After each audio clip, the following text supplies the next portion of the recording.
That's what we all are doing well. In previous sessions in entrepreneurship development and ethics, we have discussed about justice and fairness. Justice and fairness ની અંદર ઘણી બધી વસ્તુ આપણે જોઈ કે કેવી રીતે લોકો જસ્ટિસ આપે છે, બિઝનેસીસે શું ફોલો કરવું જોઈએ, કેવા એથિકલ પ્રિન્સિપલ્સ છે. હવે અમુક વસ્તુ તમને આપેલી છે કે મોરલ ઇશ્યુઝ ઇન બિઝનેસ, બરાબર, જેમાં રાઇટ્સ અને ડ્યુટીઝ આપેલી છે. ફર્સ્ટ તમને કીધું છે કે ફ્રીડમ ઓફ એસોસિએશન, બરાબર, દરેક એમ્પ્લોયનો એ રાઈટ છે કે તમે કોઈ પણ એસોસિએશનનો ભાગ બની શકો, બરાબર, અને એના માટે તમને કોઈ પણ પર્સન હોય, કોઈ પણ તમારો એમ્પ્લોયર છે એ તમને રોકી શકે નહીં. સેકન્ડ તમને કીધું છે right to collective bargaining, employer employee વચ્ચે, એમ્પ્લોયી વચ્ચે, અપર લેવલ મિડલ લેવલ વચ્ચે, મિડલ લેવલ બોટમ લેવલ વચ્ચે, બોટમ લેવલ અપર લેવલ વચ્ચે ક્યાંય પણ કોઈ પણ જગ્યાએ ઇશ્યુઝ ઊભા થાય છે, પ્રોબ્લેમ્સ આવે છે, તો કોઈ પણ એમ્પ્લોયનો હક છે કલેક્ટિવ બાર્ગેનિંગ. તમે એ કલેક્ટિવ બાર્ગેનિંગ થ્રુ જે છે એની સાથે વહીવટ કરી શકો છો ને વહીવટ કર્યા પછી જો તમારે નેગોશિએશનની રિક્વાયરમેન્ટ હોય તો નેગોશિએશન પણ કરવાનો હક છે તમારો, બરાબર. The prohibition of all forms of forced labor, બરાબર, દરેક પ્રકારની ફોર્સફુલી જો કોઈ તમારી પાસે મજૂરી કરાવનાર તો એ તમે પ્રોહિબિટ કરવાનો હક છે તમારી પાસે, એને રોકવાનો, બરાબર. Elimination of all forms of child labour, કોઈ પણ પ્રકારનો બાળક જે છે એ મજૂરી કરતું હોય તો એનો હક છે, તમારો પણ બિઝનેસ તરીકે હક છે એને એલિમિનેટ કરવાનો, કે બાળ મજૂરીને અમે અપ્રોચ કરતા નથી, એને પ્રમોટ પણ કરતા નથી, બરાબર. બિઝનેસીસની અંદર લેબર લોકો એન્ટાઇટલ છે ઇક્વલ પે માટે, બધા જ લોકો એક જ જગ્યાએ કામ કરે છે, એક જ સરખું કામ કરે છે તો બધાને એક જ જેવા રોજ મળવા જોઈએ, ઇક્વલ પે, બરાબર. પ્રોવિઝન ફોર વર્કપ્લેસ સારું હોવું જોઈએ, સાફ સુથરું હોવું જોઈએ, ટાઈમે પગાર મળી જવો જોઈએ, ટાઈમે કામ થઈ જવું જોઈએ વર્કર્સ થી, તો વર્કપ્લેસ પ્રમાણેના પ્રોવિઝન. પછી તમને કીધું છે ESIC સ્કીમ, બરાબર, એમ્પ્લોયી સ્ટેટ ઇન્સ્યોરન્સ સ્કીમ, જે દરેક એમ્પ્લોયનો હક છે, અધિકાર છે સ્ટેટ ઇન્સ્યોરન્સ સ્કીમને લઈ શકવાનો, તો લેવાનું, because it's a moral issue in a business which you can particularly limitize, બરાબર. ઇશ્યુઝ તમે લિમિટાઇઝ કરી શકો છો આ તમામ વસ્તુ જે છે એને કેરી કરીને. આગળ તમને આપેલું છે ડ્યુટીઝ, જે એમ્પ્લોયર એમ્પ્લોયી બંને લોકોએ જે છે એ ફોલો કરવાનું. To abide all the terms and conditions of service, yes, તમે જે જગ્યાએ કામ કરો છો એને તમારી સામે જેટલી પણ ટર્મ્સ કન્ડિશન્સ મૂકી છે એ પ્રમાણે તમારે કામ કરવાનું છે. To avoid all the legal provisions made by employer maintaining safety and health, safety અને હાઇજીન મેન્ટેન કરવા માટે જેટલી પણ પ્રોવિઝન્સ બનાવેલી છે કોઈ પણ એમ્પ્લોયર હોય એ તમારે ફોલો કરવાની રહેશે. પછી તમને આપેલું છે વર્ક એઝ પર સ્ટાન્ડર્ડ્સ, નક્કી કરેલા નીતિ નિયમ, નક્કી કરેલા સ્ટાન્ડર્ડ્સ જે છે એના પ્રમાણે તમારે કામ કરીને દેવાનું છે. પછી કીધું છે સસ્ટેનેબલ એન્વાયરમેન્ટ, સારું અને ટકાઉ વાતાવરણ ઊભું કરવું કંપનીની અંદર, એ દરેક લોકોની રિસ્પોન્સિબિલિટી છે, એમ્પ્લોયર એમ્પ્લોયી બંને, બરાબર. આગળ તમને કીધું છે do all the task honestly and with the integrity, integrity સાથેની ઓનેસ્ટીથી બધા જ કામ કરવાના રહેશે, દરેક ટાસ્ક ફૂલફિલ કરવાના છે. ફાઇન, કારણ કે તમારી ઈમાનદારી તમારું કેરેક્ટર બનાવશે, જેવું સારું તમારું કેરેક્ટર એટલું જ સારું જે છે એ ઓર્ગેનાઇઝેશનને તમારાથી બેનિફિટ થશે. Fine. Disclose any wrongdoing happening in the organisation, એ તમારી ડ્યુટીમાં આવે છે કે તમે જે કાંઈ પણ ખોટું કામ થઈ રહ્યું હોય કંપનીની એનો પર્દાફાશ કરો, બરાબર. એમ્પ્લોયી તરીકે તમારી ડ્યુટી છે. આગળ તમને કીધું છે સેન્સિટિવ અને કોન્ફિડેન્શિયલ ઇન્ફોર્મેશન તમારે ડિસ્ક્લોઝ કરવાની નથી કોઈને પણ, અને તમારી ડ્યુટી છે કે કોઈ ડિસ્ક્લોઝ કરતું હોય તો તમે એને રોકો, બરાબર. લાસ્ટમાં તમને કીધું છે work with the reasonable care and skills, most important part કે જ્યાં તમારે બહુ કેર અને સ્કિલફુલ જે છે એની અંદર કામ કરવાનું છે. હવે તમને એક અપ્રોચ આપેલો છે કે પ્રોફિટ મેક્સિમાઇઝેશન વર્સેસ સોશિયલ રિસ્પોન્સિબિલિટી. બરાબર, બે વસ્તુ જે છે એમાં ફરક શું છે, કામ જે છે એ બે એકબીજાની અગેન્સ્ટમાં છે.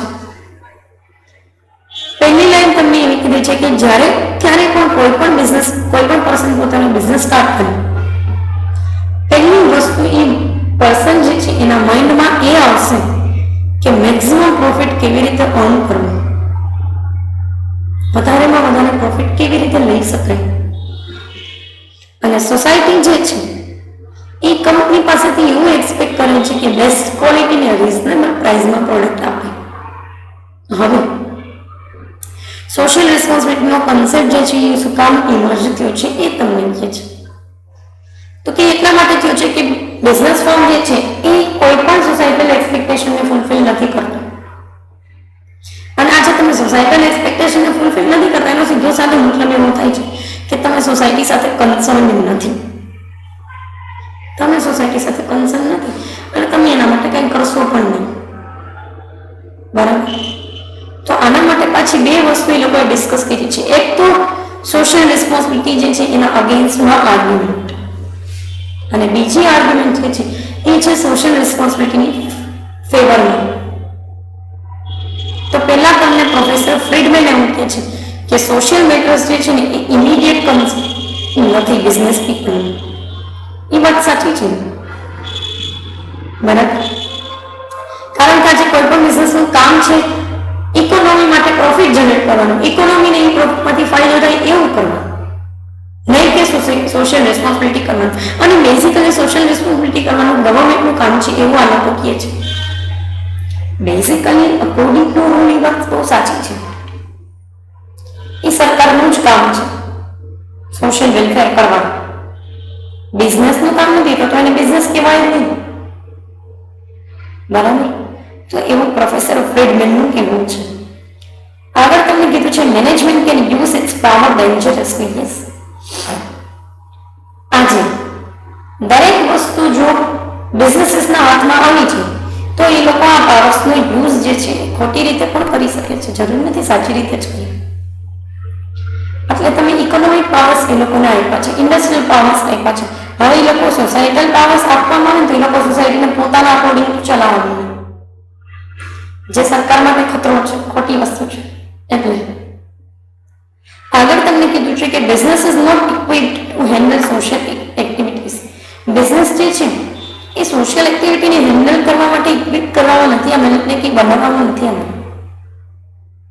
બિઝનેસનું તો કામ જે છે એ બીજા ટાસ્ક સાથે જોડાયેલું છે. પ્રોફિટ મેકિંગ માટે છે, સેલિંગ માટે છે, ક્વોલિટેટિવ સેલિંગ માટે છે. એટલે આગળ તમને કહે છે business is already economic, environmental and technological power. દેશના વાતાવરણને બદલવાનું, દેશની તકનીકી વ્યવસ્થાને બદલવાનું અને દેશની આર્થિક વ્યવસ્થાને બદલવાનું પાવર્સ દરેક બિઝનેસ પાસે છે. દરેક બિઝનેસ એને એ પાવરને એક્સરસાઇઝ પણ કરી શકે છે, પણ એ કરવાથી નુકસાની બહુ મોટી છે. લાસ્ટમાં તમને કહે છે કે this would make firms product less competitive in the international market. તમને એમ થાય સોશિયલ રિસ્પોન્સિબિલિટી કરી તો ઇન્ટરનેશનલ માર્કેટમાં પોઝિશન ખરાબ થઈ જાય. હા, કારણ કે પ્રોફિટ તો છે નહીં ને, પ્રોફિટ લોકોને બતાવતું નથી, તો લોકો શું કામ તમારી કંપનીમાં ઇન્વેસ્ટ કરે? What's the need of investing in your company? બરાબર. આગળ તમને કીધું છે arguments for social responsibility of business. Social responsibility બિઝનેસીસની કેવી છે એના માટેની આર્ગ્યુમેન્ટ તમને આપેલી છે. બરાબર, જોઈએ કે કેવી રીતે બિઝનેસ લોકો કરવાના છે social responsibility. They make the use of resources of the society and depends upon the society for their existence. એટલે કરવી પડે સોશિયલ રિસ્પોન્સિબિલિટી. એ લોકોનું કેવું એમ છે કે બધા રિસોર્સિસ સોસાયટી આગળ લઈ આવો છો, એક તો તમે એના ઉપર ડિપેન્ડન્ટ છો, તોય પાછું તમારે એના માટે કામ નથી કરવું, કરવું જ પડે. બીજું કે છે growth of large corporate enterprise has resulted in many serious human and social problems. આટલો મોટો કોર્પોરેટ એન્ટરપ્રાઇઝનો ગ્રોથ છે ને એના લીધે આપણે ઘણા બધા સોશિયલ અને હ્યુમન પ્રોબ્લેમ્સ ફેસ કરીએ છીએ. એન્વાયરમેન્ટને નુકસાન થવાનું બહુ બધું, સોસાયટીને નુકસાન થયું, રેસિડેન્શિયલ એરિયાની અંદર બિઝનેસીસ હોવા, આ બધું એનું જ કારણ છે. એટલે કરવી પડે સોશિયલ રિસ્પોન્સિબિલિટી. આગળ તમને કહે છે another reason for business assuming social responsibility is to avoid future government intervention and regulation in field. બરાબર. બીજું એક કારણ એ પણ છે કે એ લોકો ગવર્મેન્ટ ઇન્ટરવેન્શનને મિનિમાઇઝ કરવા માંગે છે અને સોશિયલ ફિલ્ડની અંદર ગવર્મેન્ટ ક્યાંય રેગ્યુલેટ ન કરે એટલે એ લોકો પોતે જ કરે છે. Fine. Business has the resources and let the business try. Business પાસે રિસોર્સિસ છે, જોઈએ બિઝનેસ કેટલું જે છે એ સોસાયટી કે સમાજ માટે ક્રિએટ કરી શકે છે. બરાબર. Changing social values have also lead to the adoption of this concept and boundaries of business are determined by the prevailing values of society. હા, અત્યારે સોશિયલ સિનારીઓ બદલાતો જાય છે અને એ બદલાતા સિનારીઓ સાથે જે છે એ તમે આ સોશિયલ વેલ્યુઝને અડોપ્ટ કરશો એટલે ઓફકોર્સ તમે સોસાયટી માટે કંઈ કામ કરવાના જ છો. બરાબર. આગળ કહે છે કે with a view to enhancing corporate image and goodwill, enterprise behave in a socially responsible manner. બરાબર. એ લોકો પોતાની કોર્પોરેટ ઇમેજને સારી કરવા માટે, પોતાની ગુડવિલને સારી કરવા માટે સોશિયલ રિસ્પોન્સિબિલિટી કરે છે, એસઆર કરે છે. ફાઇન. આગળ તમને કીધું છે કે this doctrine assumes that by helping society as a whole, business is actually serving its own long-term interest. સોસાયટીને હેલ્પ કરીને તમે તમારા જ જે છે એ લાંબા ગાળા માટે જે છે એના વેઝ ફાઇન્ડ આઉટ કરો છો. બરાબર. તો એ બી એક પર્સપેક્ટિવ છે કે તમને લાંબા સમયે તમને બેનિફિટ થશે, લોકો તમારી પ્રોડક્ટને ઓળખશે અને તમારી ગુડવિલ બંધાશે. Fine. So this is all about the fourth and the last unit.